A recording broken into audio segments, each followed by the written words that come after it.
Then I could also.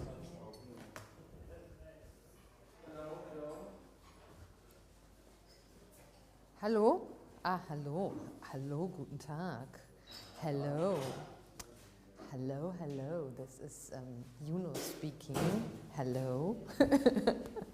I am also a podcaster sometimes, but in German, and I don't know if my English voice is also nice and if I ha ha ha ha ha ha. So it works.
Oh, long time no see. There's a very special guest in the first row. Yeah. Hello, I'm Iuno, and I will improvise a bit. I wanted to talk about my recent work, which is more a kind of, as many of you did during the pandemic, kind of swapping media, swapping work practices, and yeah, doing things differently. I kind of, how to say, graduated from doing installation performance to doing photography and video online and also live video.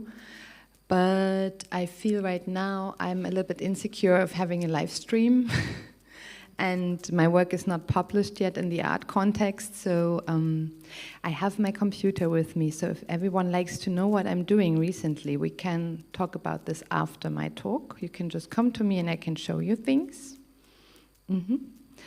Genau, and now I will talk a little bit about the origins of my current work, because yeah, I've always been a dancer, or a hobby dancer, not a professional, and a person being very interested in all things body and all things physical. And in the past years, I did a very deep dive into the notion of touching. And it was not really about the mere touch, but about finding out how I can make art, perceive art, and understand art from a perspective of being touched, also in a philosophical manner. And I think I will read out or start reading a text, and I will live edit it a bit, and afterwards I will try to explain how that affects my recent work. So the coming from the physical life moment experience to the finding hapticity, or finding the palpable in image and in film. I mean, if you're coming from film, then you already know this discourse, but in visual arts it was new. It's not basically just 2017 someone talked about it, about the haptics of the gaze in visual arts. It was not a thing until then. Yeah, so I will start reading now, and if you're bored, you can raise your hand, interrupt me always, please, ask questions, stop me, ask for vocabulary. I know German and English, a little bit of Greek, Spanish and French. I don't know Turkish, but I think maybe also someone of you guys can help me out here. Okay? Please interrupt me. So let's start out. About the materiality of touch as a somatosensory, that's a kind of biological term. Somatosensory system is the system of our brain that kind of processes movements and touch and position in space. Reperspective of artistic knowledge production. In physics, touch is impossible.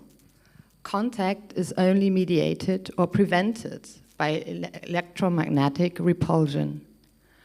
Conceived as repulsion, touch describes the resistive potential of haptic perception, not just tactile stimuli. I treat contact physiologically undecidedly between living, grown, or built bodies. Their attempts at contact as well as their mere local movement through pushing, pressing, prodding. Contact as contact in its physical effect and its impossibility, as well as its subversive political power. With a challenge to beware of empiricism, touch can serve here as a research filter. With here, I mean in the perception of arts, but also in every type of thinking about touch.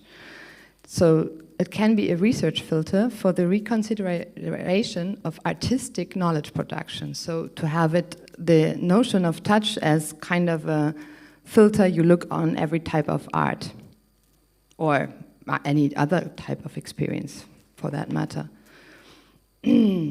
Why did I do that? The so-called performance turn in the visual arts, as well as the self-assurance of the body, one's own body in digital times. So we are basically decoupled from our bodies, but we are also constantly showing our bodies, doing all these images, this posting of food, everything that's related to a bodily experience.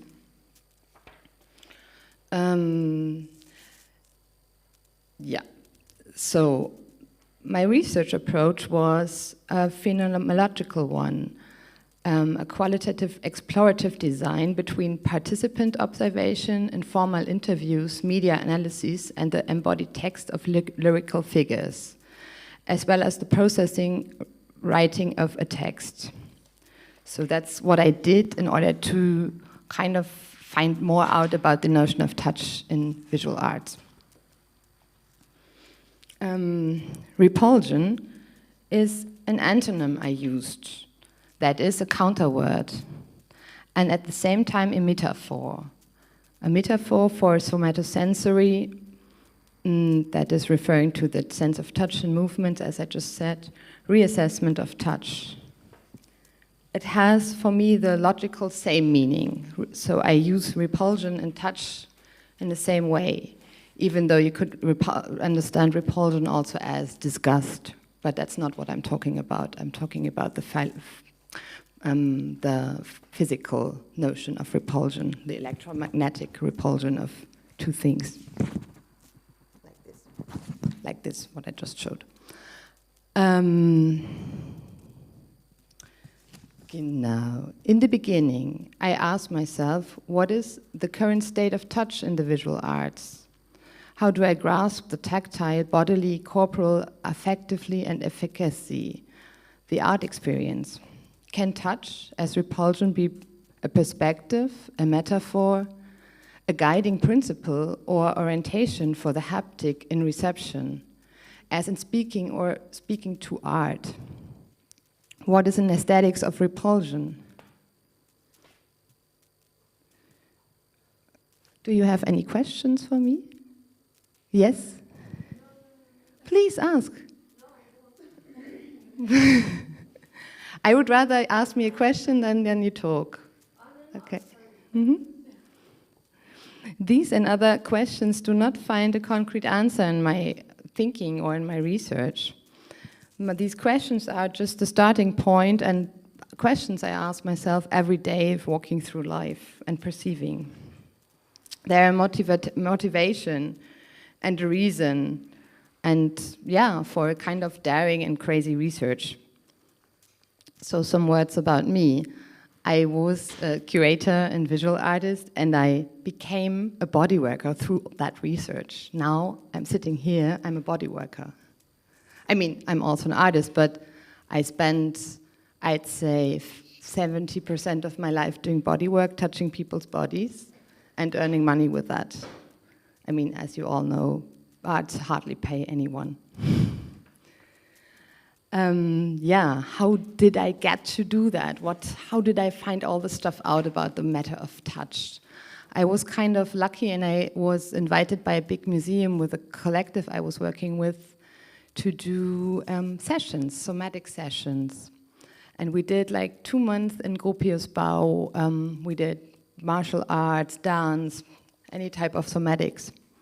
And I attended each session, and I researched the sessions. I took my notes, I had my observations.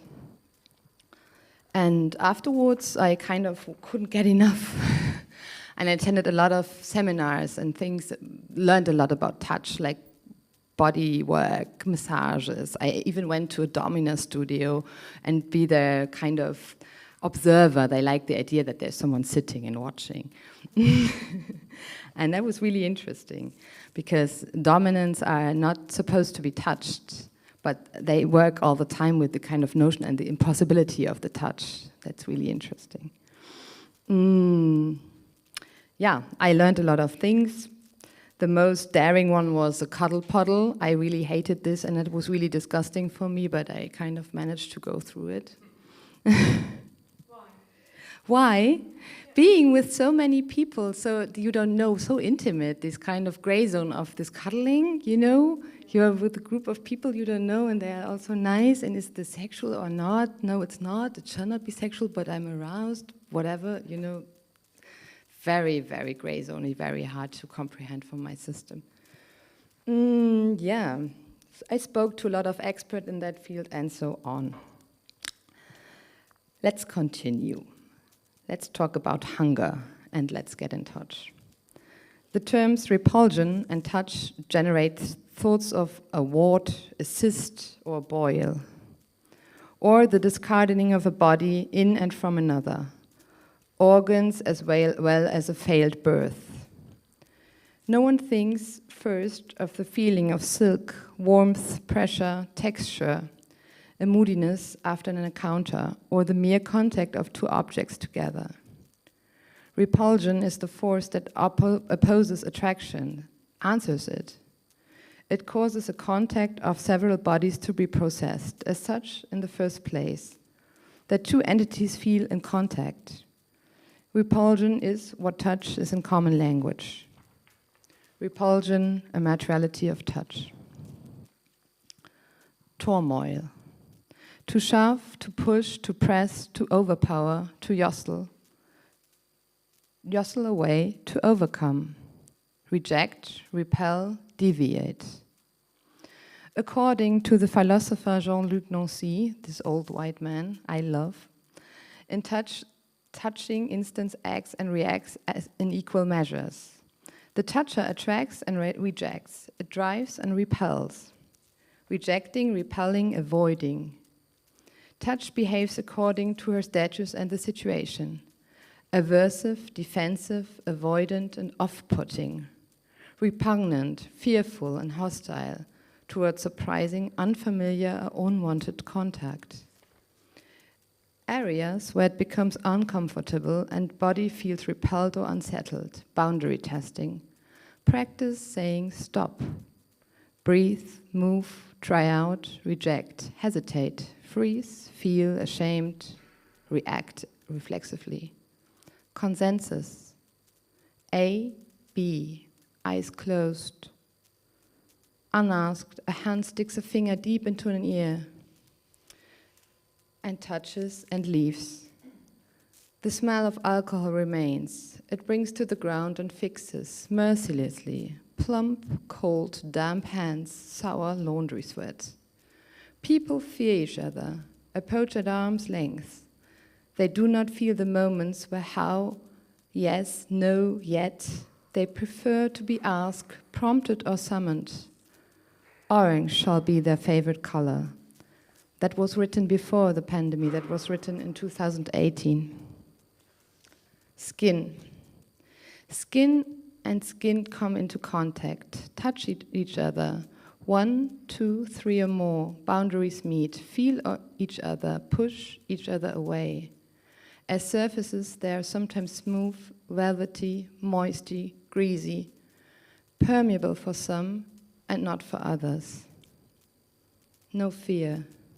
Backside, skin on muscle, on bone, fascia, bound organs, embedded in tissue, visceral, on tissue, on skin, tanned, on towel, gray, on bed sheet, burgundy, on bed, protectors, rubber coated over mattresses, white on pine plank floor, sealed on underfloor heating, scattered on barn floor, restored on Brandenburg ground, gentrified, floating, bedded, relocated, and connected. From some perspective, everything rests on something else, puts itself over, attempts to touch, and fails. A body in the prone position, 2 meters long, athletic, lean, 88 kilos of water, fat, tissue, bones, and longing under skin. Back extenders quiver beneath her, curious, very lightly when a hand or fingertips brush over, barely perceptible, or proximity. Barely perceptible. Muscle spasms, as evidence perceptible to the outside world. They are the only indication of a touch in their impossibility. Otherwise, a bag remains still, just as still as the mouth, throat, and chest that belong to it. Not a sound, no breathing, no sighing, nothing. The search for textual form that, through the perceptual addition to the visual, to the tactile, becomes possible. The possibility of dedicating itself to the materiality of the work, its immateriality, its materiality, its representationality, its form in relation to what is visible and touchable. That is what it's all about. As architect Juhani Pallasmaa writes in The Eyes of the Skin, a human body can indeed see with its skin and even distinguish colors, Chromatic Wednesdays. All sensory organs are a kind of specialization of the skin tissue, and thus all sensory experiences are extended touch modes of the sense of fact. In this context, sensory systems always act in an orchestrated way and are never completely isolated. We have also skin on our eyes, no? Synesthesia, when our eyes touch. Touch is from the very beginning a technology with which a body extends itself into the world and enters into connection with it. If I attempt to a lamp or a potted plant, I would feel my body become many of the object's elements. I sense my body shaped like the hollow, rounded lampshade, or the pointed branches of the plant, or the smooth leaves. An object is grasped. Mirror touch synesthetes feel touch by merely observing it, not only empathically, but concretely, somatosensory, physically.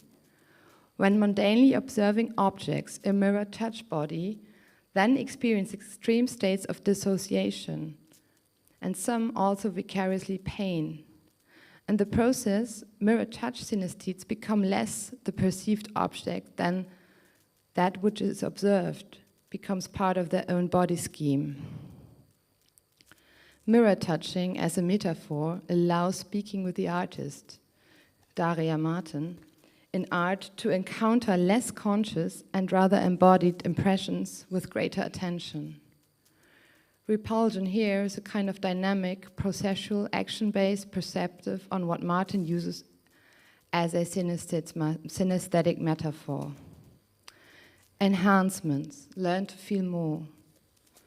To make the contours of a breast more haptic to the sense of touch, it's useful to apply a liquid soap film, a square of satin cloth, or a self-made compress made of plastic filled with little water. Despite touchscreen technology and its historical role in controlling machines, media, and tools, according to the scholar Yves Kosowski-Sedgwick, the physiological sense of touch itself is remarkably insensitive to its device technological amplification, the enhancement. Texture as enhancement. In addition to the coincidence of the visual and the haptic textural perception, the perception of texture and consistency always explores, along with material and affective qualities, two further questions. How did I become what it is?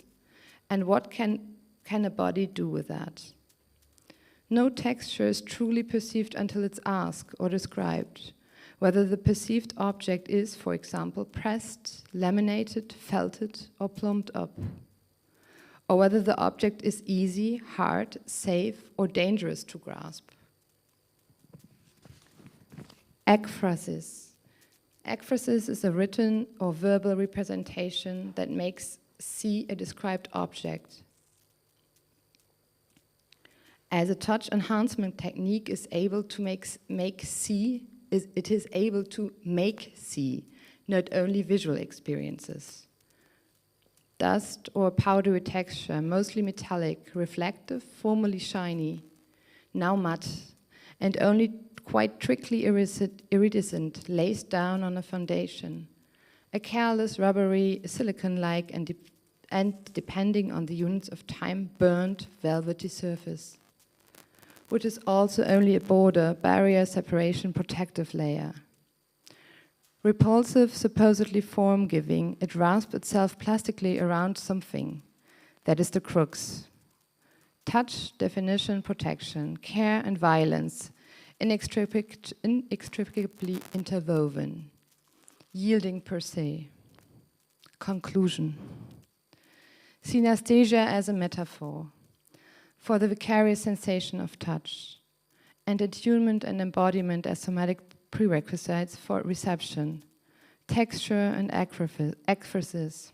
All those as enhancement enable the haptic representation of the eventfulness of the object to be described.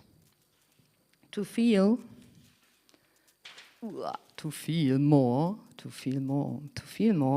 without having to lapse into the touchy sensi-feely slang, or to negate effects of emotions, to negate affects of emotions, to negate affects or emotions. Aftermath, theorizing, experimenting, being in touch. For particle physicist and philosopher Karen Barat, thought experiments are entirely material affairs, and thought, too, is never a disembodied activity. Just as the touch and repulsion experiments of a lived body inform the present and presented explorations permeate through thought, and together in these, my spoken words take form. Thank you. Now questions.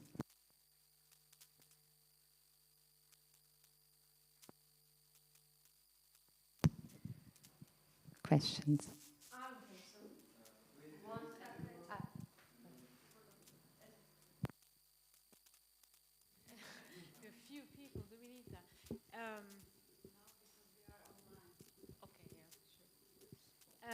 Yeah, so since your work is on touch and body, and we've been through a pandemic, yeah? So I was wondering, since when you work on something and when you have this like main focus on some field, then you perceive everything kinda around that. You select that and you see that. So how did you feel when people were in U-Bahn, for example, and then they were like touching everything with a napkin, or, you know, or like online dating went like that because people were afraid to meet people one-on-one, or more than that, to touch them.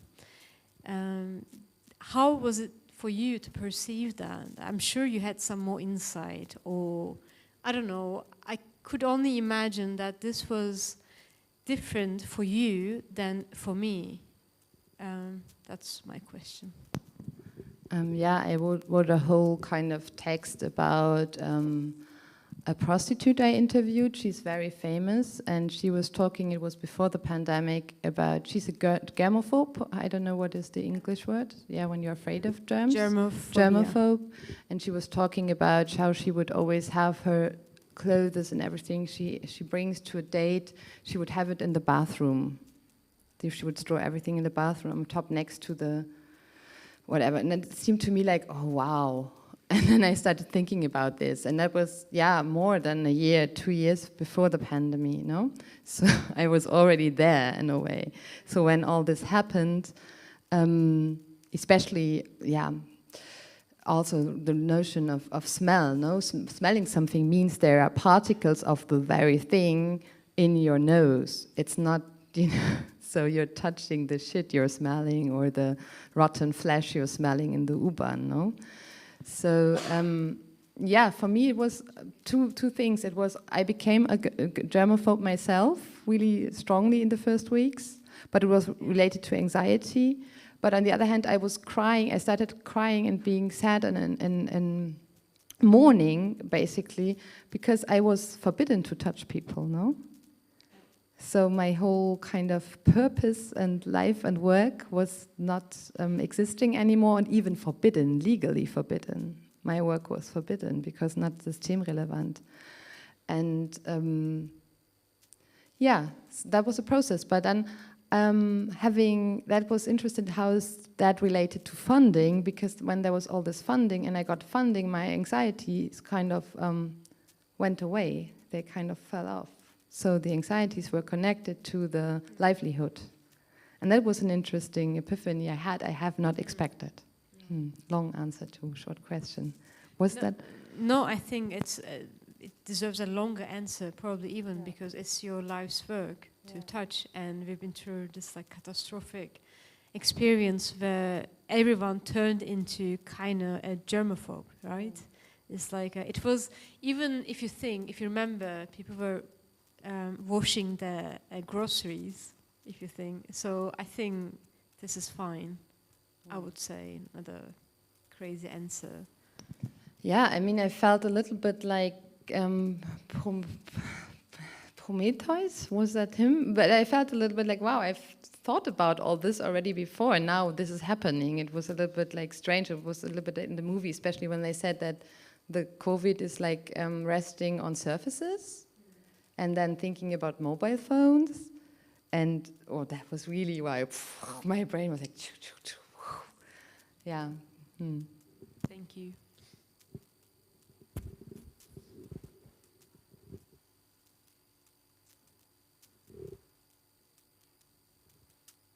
Anyone else? Because then we would continue with the program, because we have 2 people more we like to hear. And from metaphor to dreams.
Hello, my name is Mert Akbal. I'm a visual artist and researcher in field of cognitive sciences, so kind of cognitive artist. So now the sound is also both there. Thank you. The title of my talk is an allusion to Sigmund Freud's old book, The Interpretation of Dreams, which came like 123 years, like 123 years ago. Interpretation of dreams. So I will talk today about anxiety and depression, fear and curiosity, about dreams and simulations. And you know, this book, The Interpretation of Dreams, is one of the most influential books of the 20th century, and it is one of the most criticized books. And it is like millions of critics, millions of books and papers about it published criticizing it. And they tearing it apart. Today I will start to tear it apart from the word interpretation, not from dreams, because everyone is doing this, but I will start with the word interpretation. So what is an interpretation? An interpretation is an action of explaining the meaning of something, and it is also a stylistic representation of an artwork. So actually an interpretation of a dream is explaining the meaning of the dream, of a creative artwork with a different style. So you make art out of art. For example, this is my interpretation of Dürer's famous engraving, The Night, the Death and Devil. So like just to show the original. And yeah. So I will start with talking about starting from today, from our problems. We have like common problems. We talked about the pandemic, but we have also other problems, like we live in a pessimistic time. Apocalyptic narratives, they've been actually always actual in any time. So it was like in 1666, people thought the world will come to end, and they will interpreting everything which happened, wars and hunger. that the apocalypse is near. So today we are like also having this feeling of, oh, the apocalypse is coming and at war and everything. And as in Dürer's Night, Death and the Devil, our civilization rides with their spear of technological advances, on horseback of natural resources, and slavery represented by the dog. And the human is running away from their own animal-human nature and aiming eternity and stars, but ignoring inevitability of death. And by the way, there is this little lizard on the ground. Maybe you noticed. It is for believing in God and loving God. This is a symbol of that. As it's always been in the case in human history, we are fighting with 4 horsemen of apocalypse. This is the other painting of Dürer, but this is not an interpretation of this. These are the hunger, war, plague, and death itself. In other words, viruses, greed for power, the climate catastrophe, and the dilemma of aging, so the inevitable death. Human history is practically a collection of cultural, scientific, philosophical, technological efforts to deal with these problems. And actually, we are anything but helpless in the face of these problems. We have the knowledge and ability to create a planet-wide solar peace where energy and environmental problems are solved, hunger is eliminated, and with continuing technological development, maybe achieving long lifetimes through research and creating peace and happiness with a better understanding of human mind and universe, in best case. However, something is blocking us, and we can't solve the problems with those obvious solutions. Whoever is not directly involved in violence, sickness, or poverty, and hence living in a post-industrial, middle-class, white-collar city life, is still struggling with anxiety and depression. Both anxiety and depression are based on fear. But why do we continue having fear even when our life is not in danger? Let's try to understand the nature of fear. Our brain, our language, our perception are actually all evolved to this level of cognitive power which we have to prepare us for threats in the future. We need to predict danger coming, and we need to calculate what will happen in the future in order to find our way, to find food and to gain success, maybe. This does not need to be necessarily a distant future. The future can be close as a couple of seconds where we can see a car moving to us in order to get out of its way. Or it can be the groceries we have to do tomorrow because tomorrow is holiday. We need to predict the future in order to avoid danger and to achieve a sense of satisfaction and gain prosperity. In other words, we try to predict or simulate what we don't know. The fear is a feeling towards something which we don't know and therefore cannot predict easily. So we try to predict, we can't predict, then we are afraid. Even perception is a predictive act where we see a future. From fragmentary sensory data, the brain constructs a reality that's shaped by expectations and prior knowledge, that we try to guess something which we know from our memory. So this shape can be a car, because I remember what a car is. We want to project our physical sensations into our imagination and even in our dreams. For example, I once had a dream that I wanted to cross a street, but my legs were not moving forward. And I simply could not walk forward. I saw a big bus approaching me, and I just couldn't control my walking to get to the other side of the road to get away. Just at the last second, I took a step back and avoided the bus. And when I woke up, I noticed that I'm laying on my belly, so my legs were blocked to move forward, but they could move backwards. So my body stance, how I'm laying, was controlling my dream. So there is a big interaction between what we feel, how we predict and imagine coming events, and how we react to them, and how our body is in the space. That's actually what makes us intelligent and conscious beings, as we are. As such, our experience is externalized. So according to Antonio Damasio, our experience is not really inside our brain, but it is everything that happens around us, what we perceive, and this is our consciousness. So the consciousness is not really me, but all around me. This is also what we call empathy. It is in very simple form.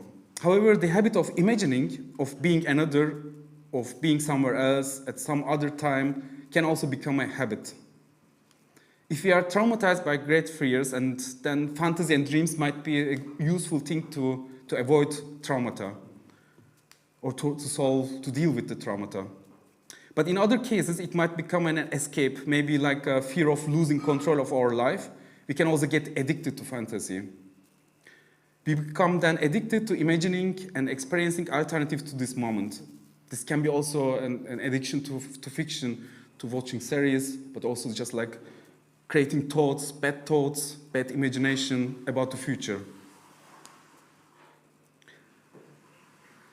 And in that moment, fantasy becomes our new reality and an escape from reality.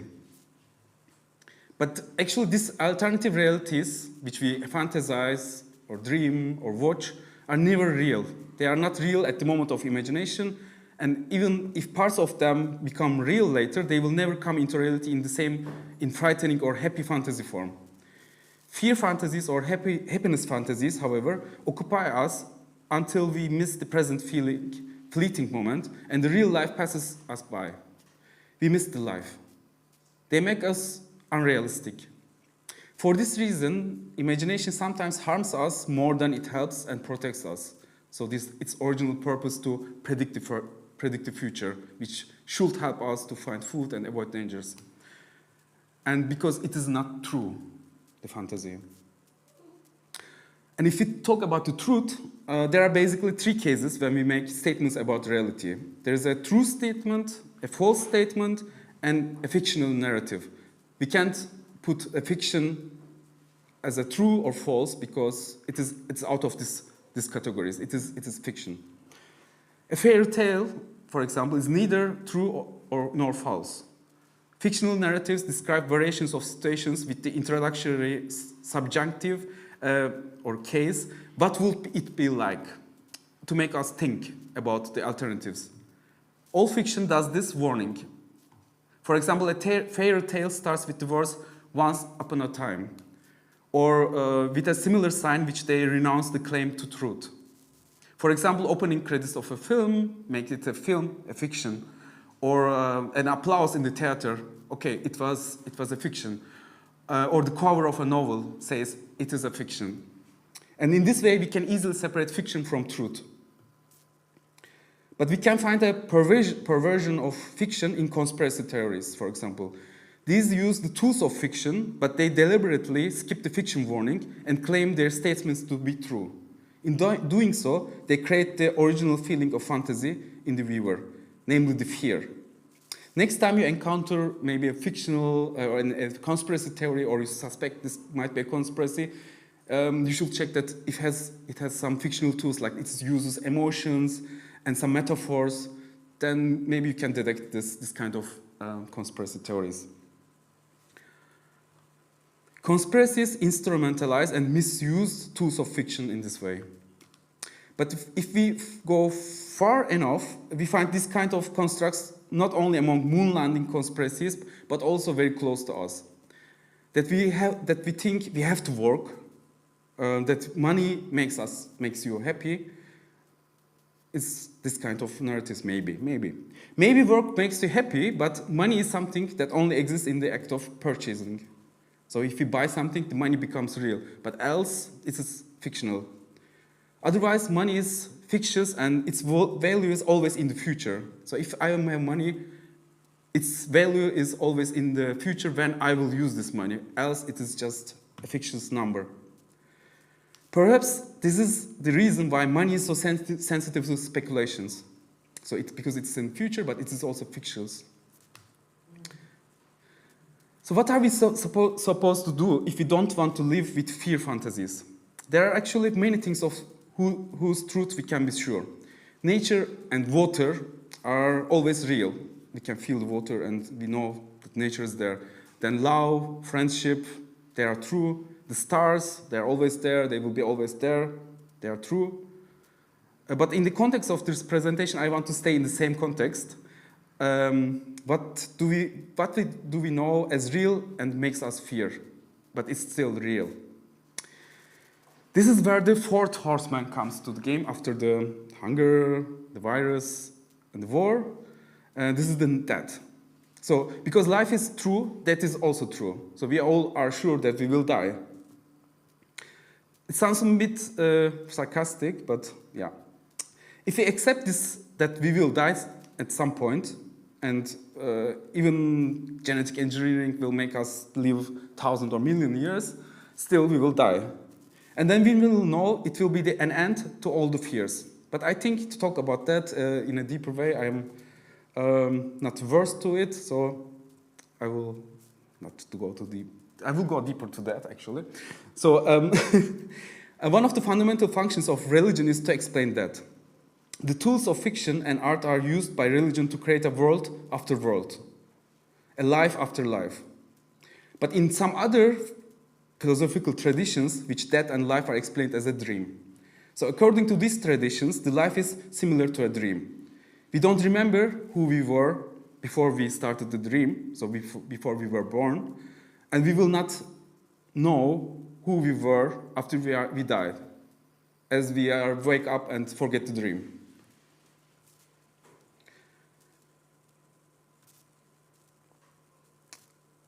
Yeah. Sorry, this was the interpretation of Artemisia Gentileschi. We had a similar situation before we were born. Sorry. Yeah, exactly. So we had a similar situation before we were born. We didn't know who and what we are. We did not exist in that sense. Sure, our atoms and molecules existed somewhere, but we were not there as who we were. That is why we had no fears of losing this. And we have a similar state when we dream. We are somewhere else, in another time, and also someone else. In dreams, we then also have other fears and worries, but in the dreams, we cannot lie to ourselves. Dreams do not lie. They are just alternative narrations to our life. We often think of dreams as a delusion or as a joke. In best case, a material that we can tell to the therapist in the hope that they can do something with it. But we spend about an hour every night in dreams. Our brain is very active and thinking in dreams. We should not be mistaken that we do not remember them. While we're dreaming, we take the dream that seriously. We take it deadly seriously because it's often a matter of life and death in our dream. We run away from monsters or we run away something which drives us crazy. Because while we dream, we think seriously about our lives. But these thoughts are not in words, they are in pictures. This has a very simple reason. Dreams are visible models of our waking lives. Our wishes, needs, problems, worries, ideas are represented in dreams with visible metaphorical models. So, dream is a work of visual thinking, and it is a visual expression.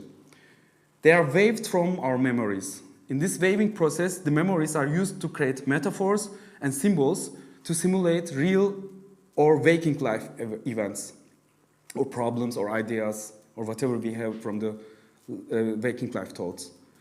They are often multidimensional and nested narratives in which different problems, desires, sensations, and ideas are presented in interconnected way. A dream rarely has a single interpretation, but many. Therefore, I call them multiplex models of the world. Because multiplex has several meanings. One is that multiplex means involving or consisting of many elements which are in a complex relationship. For each dream, you can have different interpretations with different parts of your life involved. Multiplex means also a multiplex cinema, with several separate screening rooms, where you can watch same dream on multiple screens from different perspectives. And also for each dream, you can have different interpretations with different parts of your life involved. And finally, multiplex also means a transmission signal with several messages which go simultaneously through a single communication channel. It's a single dream, but with several meanings and thoughts of explanation. So in order to create these multiplex models, we use metaphors. A metaphor is used when we use something as a representative for something else. Like we use the heart to point on emotions. The metaphorical transformations of ideas, problems, desires in these multiplex models of dreams has a very practical purpose. So why we don't dream the real problem which we have from the real life, but we dream them in metaphors, in symbols. This has two reasons. One is by looking the world through these dream models, these metaphorical models, we can simulate different scenarios. So we can create alternatives and play with these different options and see if we can make a difference in our waking lives through these changes. So it's like a children's game. We try to fit things together. It doesn't work, take it this, and therefore metaphors are very useful. Of course, all these simulations are not translated back directly when we wake up. So if we try to, okay, I calculated something in my metaphorical model in my dream, so I wake up and I put them back and analyze the metaphors as we interpret the dreams, and I will get the results. But it doesn't work this way. It works if we get the result in this way, in the dream, when we wake up, we have already the solution. This is why when we wake up and suddenly know something or do something, I have some ideas in mind which is not really directly related to the dream. But if it doesn't work, we only came up with a solution and wake up with a brilliant idea, or we continue having nightmares because we cannot find the solution. And the second benefit of a metaphorical transformation, this metaphorical model, where we put different things into their placeholders, is like a tree model. This transformation gives like a model of an apartment or an architectural model. The transformation gives us the opportunity to look at things from the outside with a certain distance. So if we replace things, if we replace also even our own person in the dream with a metaphor, with a symbol, with a placeholder, then we can look things from outside. So even then we can see even ourselves in this model, in this problem from outside, among the other things. Through visualization, we can also transform abstract thoughts and invisible feelings into symbolic representatives and incorporate them into a model scenario from a distance. So these transformations in dreams are not, as Freud said or taught, censorship mechanisms to lie to ourselves, to trick ourselves, but useful tools for thought experiments.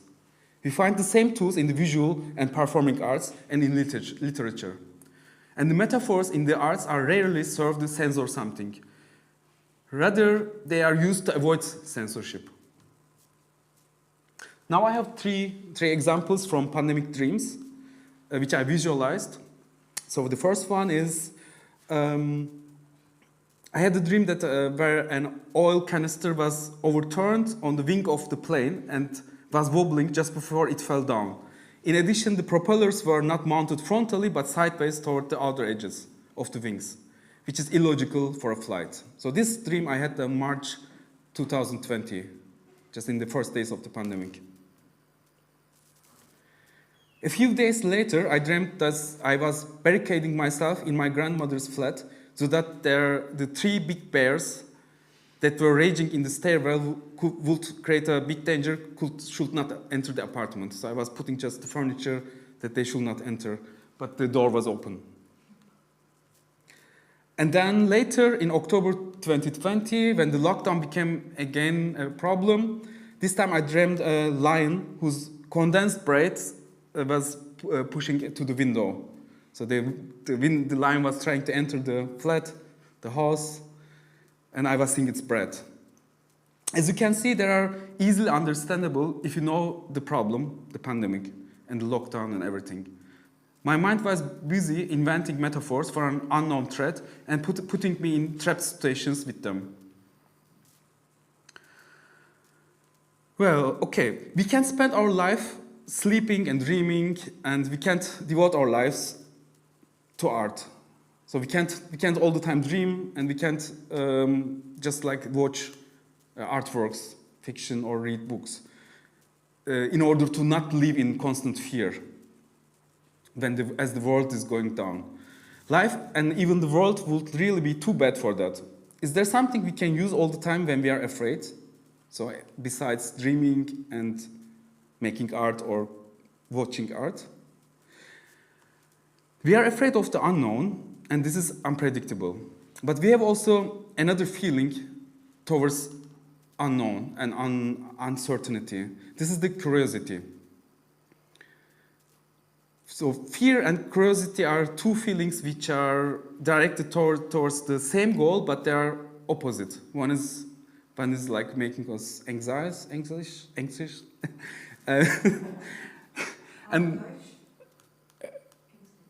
ängstlich, yeah. And the other one is like actually making us happy, anxious also in another way, but you know, it's a curiosity. Curiosity makes us more happy. So we can clearly see how close they are in people who are fascinated by horror and action films. So if you watch a horror or an action film, you have both fear, but you want to know, you are curious.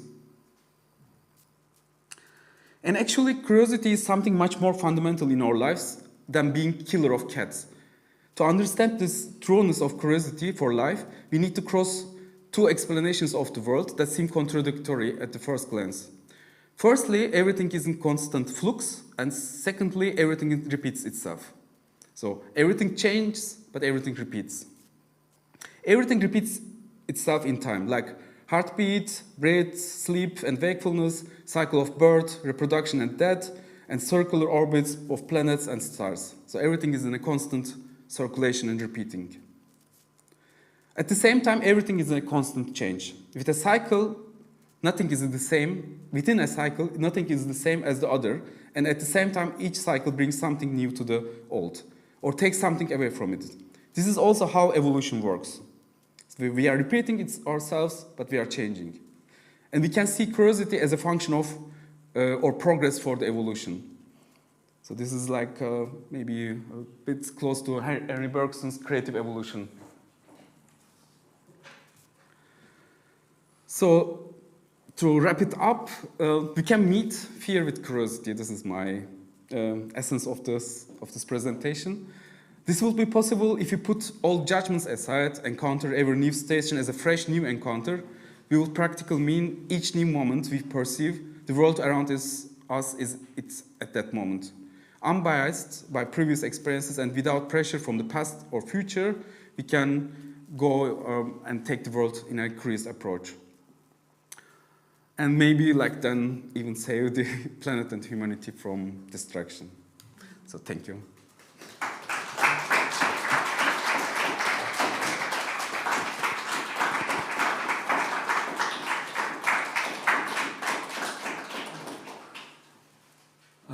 Shall we make the questions now or later?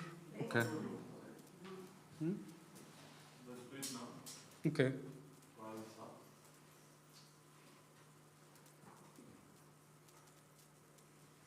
Actually, there are so many questions, but maybe, I don't know, maybe speak about it. So it was not that serious. Actually, I know your work, so I am always very impressed your works with the dream things. And now in the presentation, sure, I mean, I was just actually asking you all the images that you are doing, right? Yes. Only I was so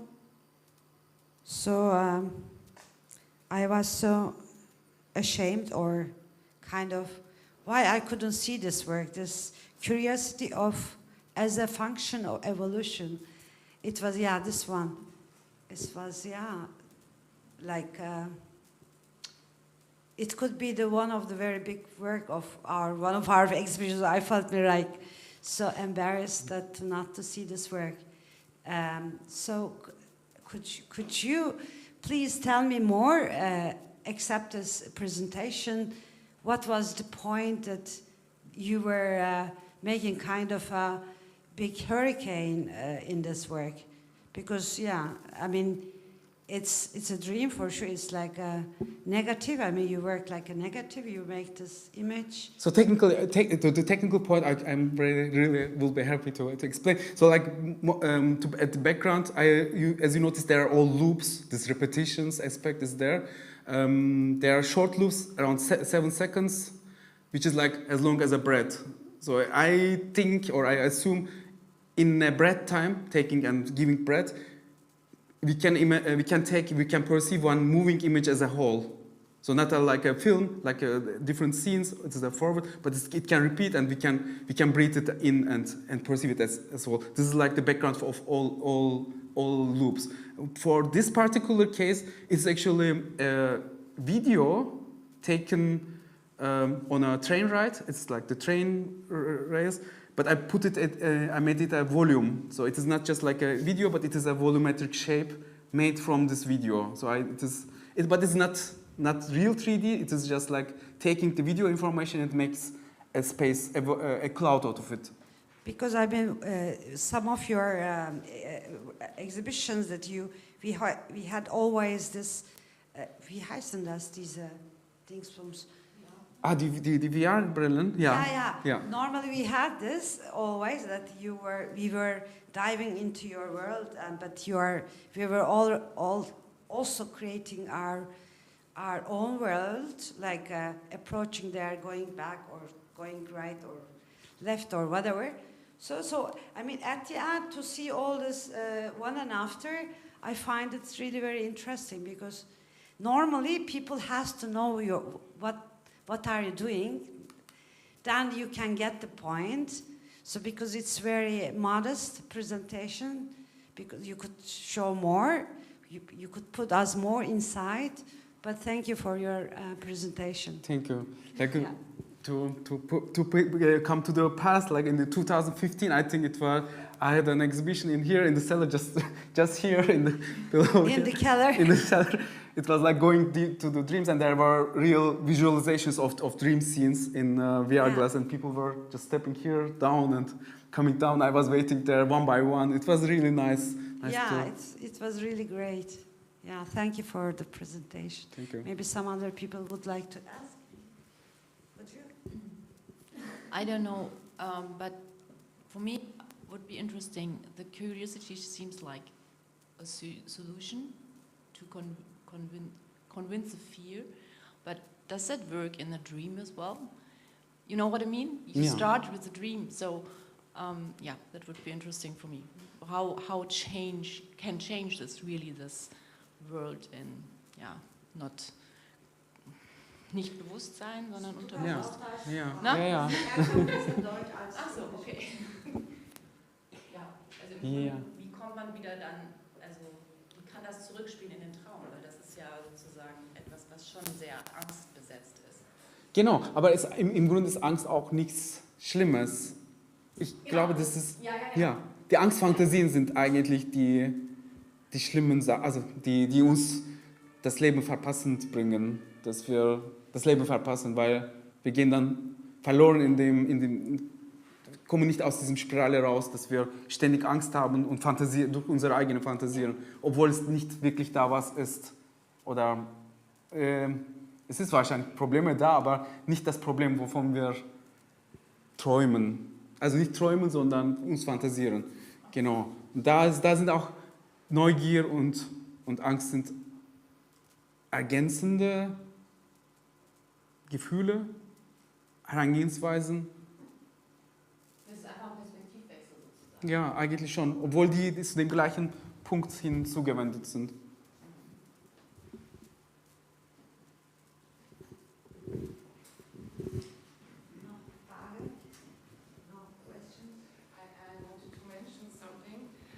What happened to me when Mert showed me one of his animations, the one with the rider at the beginning, or the warrior.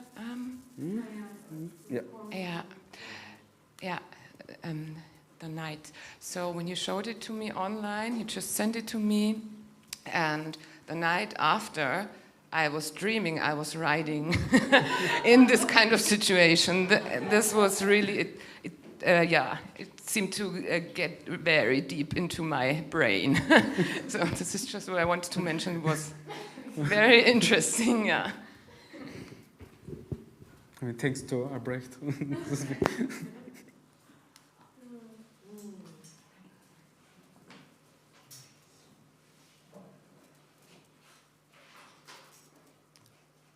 Okay, then I will leave this scene to Cornelia.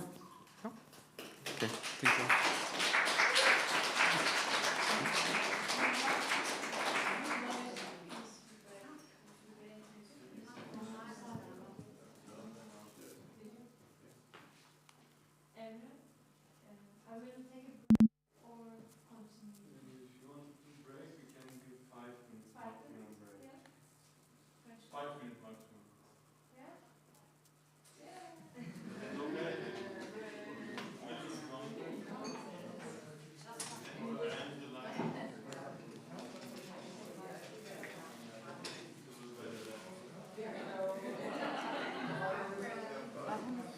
Warum sind es diese alten Bilder, die Sie reinterpretieren? Oder ist es jetzt Zufall? Also es gibt ja diese anderen Geschichten, die selber gebildet sind sozusagen. Aber ich glaube, wenn man etwas neu zeichnet oder kopiert, kann man das auch sagen. Dann versteht man, dann sieht man es besser.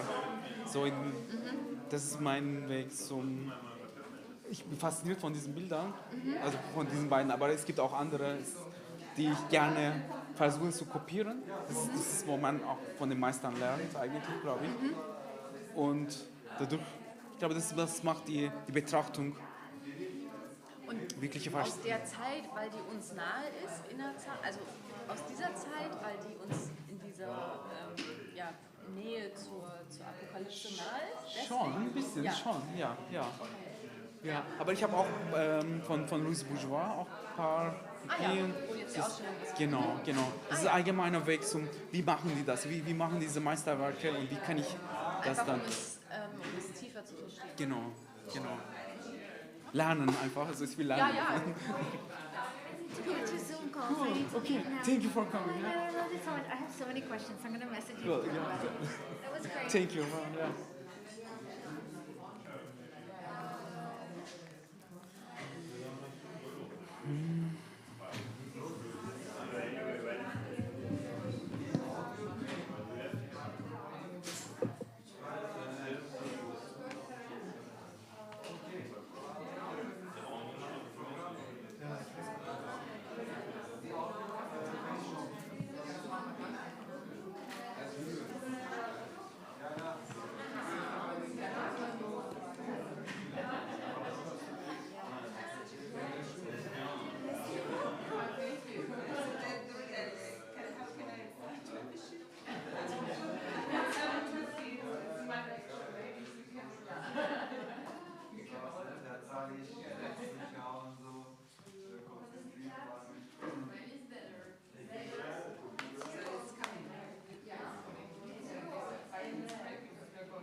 Die Kabel ist hier weg gleich.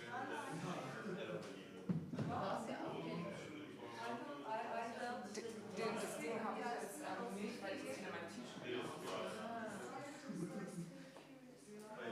Aha, beim nächsten Mal. Auch mit dem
Hi. Hi. So we are back after the break, right? Okay. Just let me know if you need some more time or we are ready. Okay. So today I'm not going to show anything with technical equipment. I want to talk with you about my interests that have nothing to do with art. So as it was in the announcement, I will talk about everything that interests me besides art. So I think I will not be able to talk about everything because we all have a lot of interests. I just made a selection of a few topics. I will touch them on the surface. And so just if you wonder if it's jumping, when it's jumping from this to this to this. And so my first question about this to myself was, why other interests than art? So as day jobs, I worked a lot in very art different scenes, so to say. So one of my jobs was to work as a laboratory assistant in microbiology. And then I really felt that my interest got so deep that I became extremely distracted from my art practice. Same as when I was working in epidemiology as like a Quereinsteiger. I was so into these topics that I couldn't think about art anymore. And for me, it was also important to feel that maybe I can be someone different at some time. So when I put on my lab coat and wash my hands and deal with bacteria and speak with my colleagues, I really felt that I'm not like a classical artist in that moment, and it was a kind of relief. So I want to talk about my deeper interests, not like hobbies. As I already explained, deeper interests like things that distract me from art. Next question would be about this. Why do I want to be distracted from art?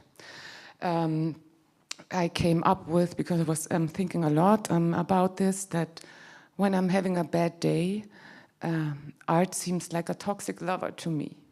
So maybe, I mean, toxic is a little bit an overused word, but let's call it more like, a lover who, you invest a lot of attention, time, and energy, and he doesn't really love you back, or he doesn't give you that attention that would be good for you to have a healthy relationship. So that's why I was starting to listen to conscious dating podcasts. Like, I don't know if you know some of those life coaching podcasts, and I try to apply this on my relationship to art, not like to a lover. These podcasts are a lot about why are you in a toxic relationship? Why don't you find a partner who meets your needs? And how can you take care of yourself? So this is why I brought this T-shirt also. I saw someone wearing something like this on the bus station, and I mocked it or imitated it. So I can have my own self-care club, so to say. Because on these conscious dating podcasts, it's a lot about how to care for yourself, how to come back to yourself.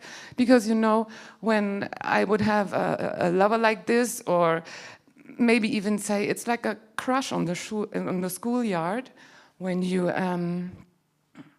I don't know if you remember these times when you had these crushes at your teen ages, and you were looking at them all the time and they won't look back. For me, it's like similar with art. I'm looking at it, I'm trying to dress the same, listening the same music or whatever, what we did when we were teenagers.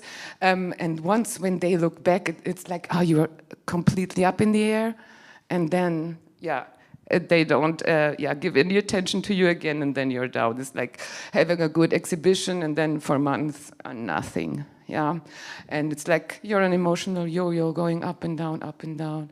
So yeah, I really got deep into getting a conscious and healthy relationship with art, but in the end, it turned out that I better try to distract from it, because friends would say, if I had a lover or a crush like that, you deserve better. or yeah, take care of yourself, and yeah, this is not for you, and why put all the time and energy into someone who doesn't like you back? Yeah. So as a first example for my self-care, I think it's a classic. I brought my, let's see if it works. I don't know, some people might know this, my dental guard. I think some of you people also have this. This is my 7th one in 10 years. I have a collection of them at home. I didn't want to bring them because of the age. Some of them are yellowish, and some doctors put some epoxy resin on it. And these are very creepy sculptures in the end that I have at home. But if someone likes to see them, I mean it, you can come by and I'll show you my collection. So I became interested in them also because this is my newest one. I tried to wear it for several months, but the doctor always said I have to come back, and she sanded it down, and then it will like be even better for my jaws and stuff like this. And it never happened, and I really got pain in my jaws more and more. And this is even a beautiful one. I had another one, yeah, where the doctor in the end put something here that my mouth kept like open at night, but only here. And you know, I have the same teeth and 7 different results. And from a sculptural point of view, it's really an adventure what the dentists are doing, because I cannot see a clear line in this, yeah? And I thought about, yeah, when I think about it from a sculpture, because I'm trained as an artist and performer, for me, they don't make any sense. And it's not that I am able to question this, you know, because, but I don't think they are really knowing what they're doing, because when I put them down, it's like every time on a different point, it's like clenching, and another grinding from the doctor doesn't help. Yeah, so, and my physical therapist also said, yeah, what happens when you put something in your mouth? You clench, right? So I have to decide for me, do I have pain and constructed muscles here, or my teeth getting grinded more and more? So in the end, I think, lastly, I saw a poster of the Dalai Lama. I think the poster was taken 20 years ago, and even he would need a dental guard because his teeth are grinded. Yeah. So, and he's a specialist for smile and happiness. So I think having grinded teeth is not so bad in the end, because we all age. Yeah. As long as it's not too heavy. Because, yeah, I think it's more complicated or complex. Also, the physical therapist said, when you put something in here, it has consequences on your whole system. And a dentist doesn't react or look at the whole system just around your teeth, and they want to, yeah, think it will make everything better in the whole body. But I'm not thinking they're so trained. Okay. Why I was talking about this from this artistic or sculptural point of view, maybe you might ask, yeah, why does she dare to question what the doctors are doing? For me, I see it like this. I encountered a lot of doctors in my life, and they are also making assumptions about me being an artist on my health, like a dilettante sociologist or something like this. A lot of stuff of this happens to me. They want to explain art to me. I mean, basically there are around 3 categories. The first one of doctors is, when I tell about art, is, I wanted to study art myself. The second one, yeah. The second one is, you as an artist, you are like in a precarious situation, a lot of psychosomatic stuff like that. Yeah, it can really happen, yeah. And the third one is people who want to explain to me what is good art. A doctor who wants to explain to me, like, Max Ernst is like a very good painter, and it's always someone like Max Ernst, I don't know why. And when I come here, hey, I'm an artist, like, yeah, good art is this, but this is not a good art. Why? How do they know? But sometimes I think they seem to know a lot. I want to do like, I want to show you a real life situation about this, but before I would like to ask to shut down the live stream, because it's a quite personal experience, or this experience I will talk about quite personal, so it's better to put that off. Okay, so the first one is a short one. As I told you, I was working in a